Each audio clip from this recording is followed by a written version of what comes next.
हाय मित्रांनो, माझ्या ह्या ब्लॉगमध्ये तुमचं खूप खूप स्वागत आहे। तुम्हाला पण अशी मूग मटकीची टेस्टी मसाल्याची भाजी जर आवडली असेल तर पूर्ण व्हिडिओ नक्की बघा।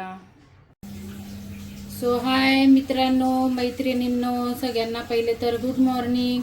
आजचा ब्लॉग आहे माझा मूग मटकी झटपट कशी बनवायची आणि मूग मटकी मसाल्याची बनवायची आपल्याला। तर आज आपण पाट्यावर मसाला वाटून बनवूया।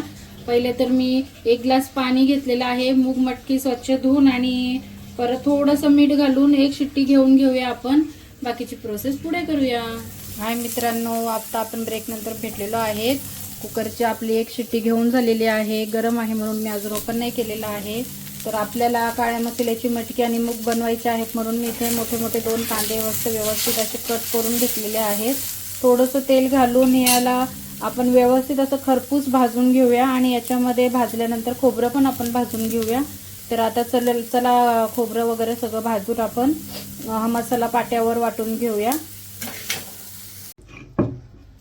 हाय मित्र आणि मैत्रिणींनो, आता आपण ब्रेक नंतर भेटलेलो आहे। आपली मूग मटकी एका कुकरमध्ये आपण 1 शिट्टी घेऊन शिजवलेली होती आणि मसाला पण आपण कसा खरपूस भाजून घेतलेला आहे। कांदा आणि खोबरं खरपूस भाजलेलं आहे, आलं लसूण आहे। आता आपण हे पाट्यावर वाटून घेऊया। आणि सगळ्यांना माझा जर हा व्हिडिओ किंवा मटकीची रेसिपी आवडली असेल तर प्लीज आपल्या नातेवाईकांमध्ये सगळ्यांनी शेअर करा। शेअर केल्यानंतर माझे व्ह्यूज पण वाढतील आणि तुमच्या नातेवाईकांना पण ही इझिली रेसिपी सगळ्यांना आवडेल। आणि गाव टाईप, मी मुंबईमध्ये जरी राहते तरी मी गाव सारखं हे पाट्यावर वगैरे वाटून बनवते। का तर आपल्या गावची टेस्ट आली पाहिजे आपल्याला, त्याच्यामुळे मी हा पाट्यावर मसाला वाटून घेत आहे। चला आता आपण पूर्ण मसाला वाटल्यावर फोडणी देऊया भाजीला। चला, आपला असा मसाला मस्त बारीक वाटून झालेला आहे। बघू शकता तुम्ही किती बारीक झालेला आहे मसाला। तर आता आपण मूग मटकीला फोडणी देऊया। चला, आता आपलं तेल पण गरम झालेलं आहे। आता आपण मसाला पण त्यात घालूया।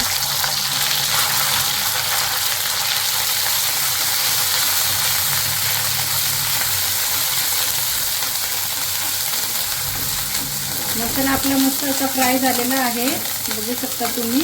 आता यात आपण मसाले घालूया। मी ते घेतलेला आहे थोडासा गरम मसाला, हळद, धना पावडर आणि मिरच पावडर।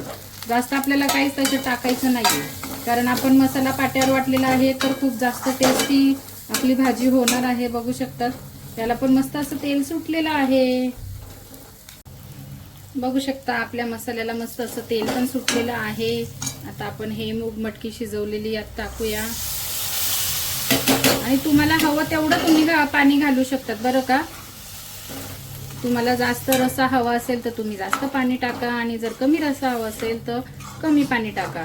5 मिनिटं याला आपण आता मीठ टाकूया, त्याच्यामध्ये राहिलेलं आहे आपलं मीठ। तर मीठ पण टाकूया, कोथिंबीर टाकून 5 मिनिटं झाकण ठेवूया। 5 मिनिटांनंतर आपली रेसिपी कंप्लीट होणार आहे। हाय मित्रांनो, 5 मिनिटांनंतर बघू शकतात आपली भाजी मस्त अशी रेडी झालेली आहे आणि मी छोट्याशा कढईमध्ये पण भाजी काढून घेतलेली आहे। तर तुम्हाला व्हिडिओ आवडला असेल माझ्या रेसिपीचं तर लाईक, शेअर आणि सबस्क्राईब नक्की करा आणि आपल्या मैत्रिणींसोबत ज्यांना भाजी येत नाही त्यांच्यासोबत शेअर करा। ओके।